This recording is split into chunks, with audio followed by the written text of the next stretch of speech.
Hello, hello, j'espère que vous allez bien. On se retrouve, nous sommes le 8 février et je vais vous tourner ma vidéo des coloriages réalisés pour le mois de janvier. Alors, avant de vous présenter mes coloriages, j'avais envie de revenir sur mes objectifs pour 2025. Donc, qui sont assez simples, me détendre, créer, prendre soin de moi, apprendre des techniques, apprendre de manière générale.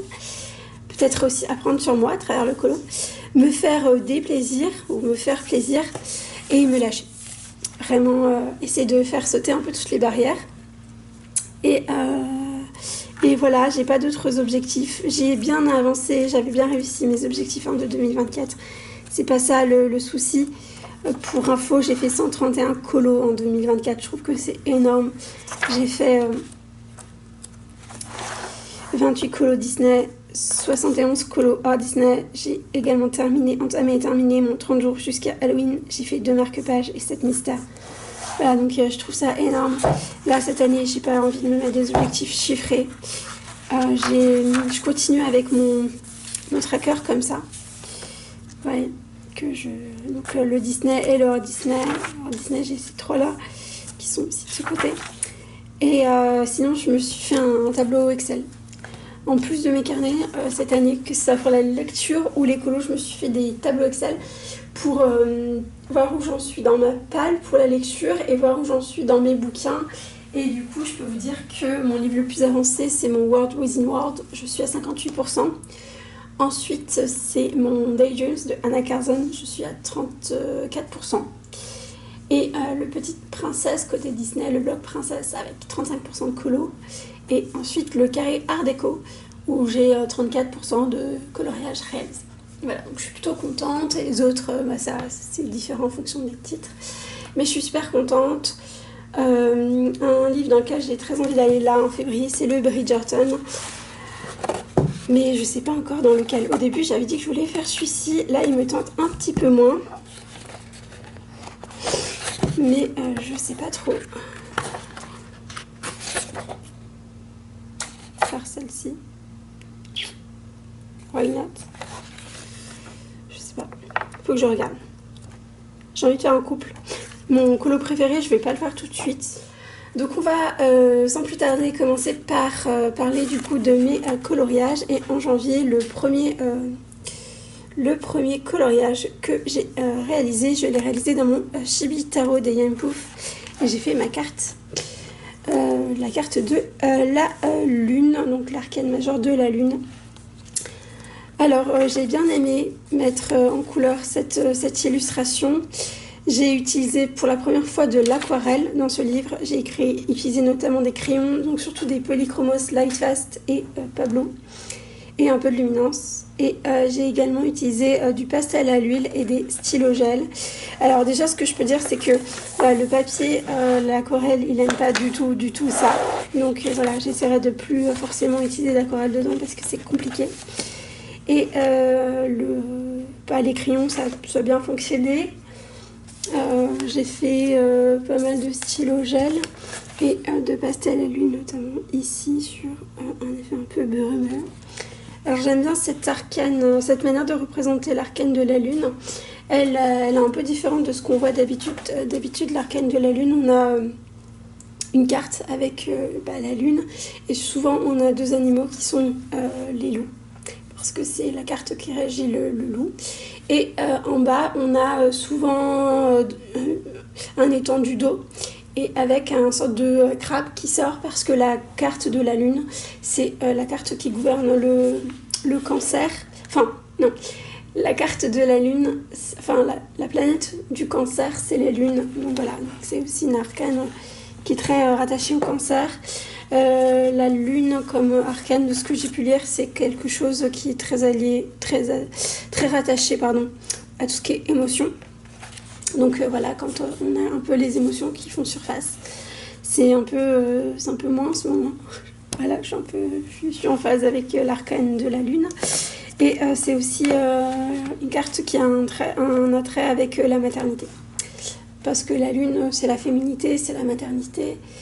Et c'est rattaché du coup aussi, c'est rattaché aussi au signe du cancer, et le cancer est un signe aussi qui est rattaché à la maternité. Donc voilà.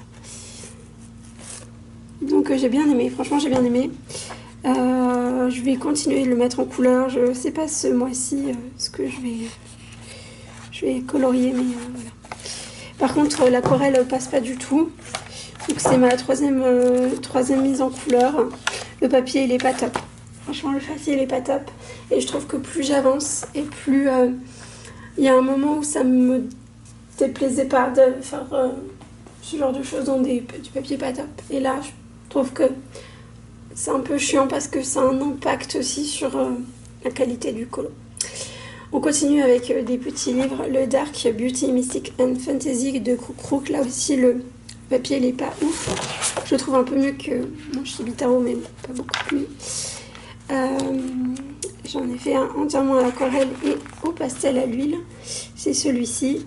J'ai fait une base aussi de feutre à alcool pour toute la partie grise.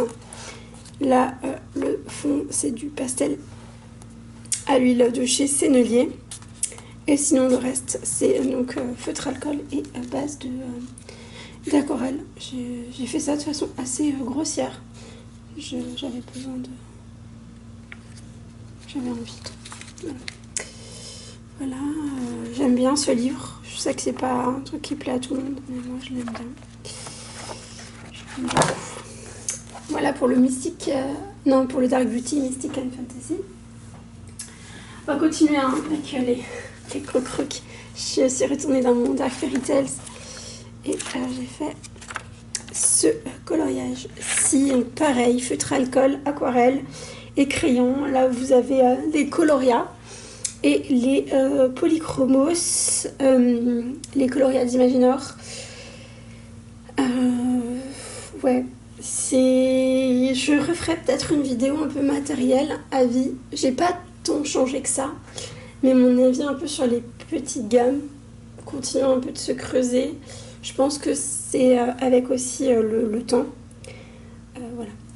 Donc il y a du stylo gel et il y a bien sûr du pastel à l'huile. Ça a été un peu mon trio, je trouve, en janvier et peut-être même encore là en février.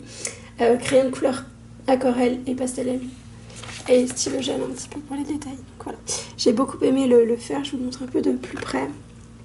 Il a été cool, franchement il a été plutôt cool à faire.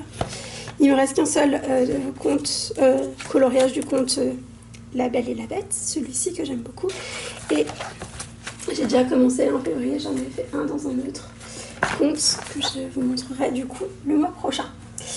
On va continuer avec le hors Disney et cette fois Lulu Maillot dans son livre 1 million de créatures magiques. Donc j'ai fait un colo pour le thème de Julie. C'est la fête en fait. C'est la fête.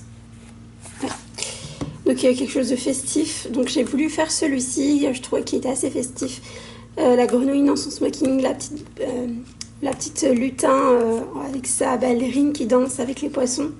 Donc pareil, là vous avez beaucoup d'aquarelle, vous avez du crayon pour les deux personnages également, et un peu pour les poissons, que j'ai retravaillé au crayon sur une base d'aquarelle. Le fond c'est que de l'aquarelle et vous avez du stylo gel, et j'ai mis les aquarelles nacrées, ou irisées, je ne sais pas comment on dit, de chez Action, et j'ai beaucoup aimé. Voilà, il est à côté de mon colo moche, mais j'ai bien aimé, j'avance.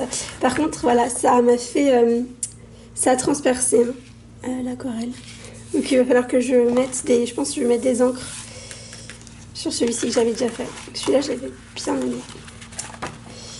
Et j'avais adoré celui-ci que j'avais fait pour Octobre Rose. Et un que j'ai fait pour Alicia aussi, son petit bébé. Celui-ci que j'ai adoré. C'est, je crois, celui-ci c'est mes deux préférés. J'en ai mon premier aussi qui est sympa, mais celui-là j'aime bien. Celui-là c'est le 14 juillet. Ces deux-là et ces deux-là. Voilà pour le 1 million de créatures magiques de Lulu Maillot. Et on va continuer avec le Disney. Donc je suis allée dans mon carré Love Stories et j'ai fait un colo de Wally et Eve qui est là. Donc le fond ici c'est de l'aquarelle, crayon sinon, aquarelle également là, et Et après, vous avez du feutre acrylique, de la peinture acrylique. Eve est à la peinture et Wally est au crayon. Je vous montre de plus près. Voilà ce que ça donne. Je l'ai beaucoup aimé le faire. C'était très sympa. Et je me suis inspirée d'un livre, petit livre Disney que mon fils a et qu'il sort tout le temps de sa bibliothèque. Ensuite, je suis allée dans le grand carré à table, toujours de Tracy. Et j'ai fait la petite Vanellope. Donc pour ce coloriage, j'ai fait un fond à l'aquarelle. Donc j'ai essayé de faire un fond un peu effet marbre. Je n'ai pas du tout regardé de tuto, donc c'est hyper approximatif. Voilà, j'ai regardé un peu. J'ai tapé, je crois, marbre rose. Et après, je me suis laissée inspirer par l'aquarelle. La personnage de Vanellope, elle est réalisée entièrement en crayon de couleur. J'ai pas mis de base d'aquarelle pour elle, ni de feutre alcool. Pareil, les sucreries, c'est entièrement en crayon de couleur. Et stylo gel. Et puis là, crayon de couleur, j'ai mélangé toutes mes gammes. Juste, je crois qu'il n'y a pas les polis. Il n'y a pas les polis, mais sinon, il y a un peu tout. Et je suis très contente d'avoir été de nouveau dans ce grand carré que j'aime beaucoup. De Tracy de Souza. Et c'est tout pour les colos réalisés là durant ce mois de janvier. J'espère que ça vous aura plu. Moi, ça m'a vraiment plu de vous la tourner. En février, je carbure un peu. Voilà. Donc, j'ai hâte aussi de vous les montrer. Bon, on est encore mi-février, donc il y a encore un petit peu de temps. J'espère que de votre côté, vous avez bien démarré l'année. En tout cas pour le colo. Je vous fais de gros bisous et je vous dis à bientôt pour une prochaine vidéo. Bye bye!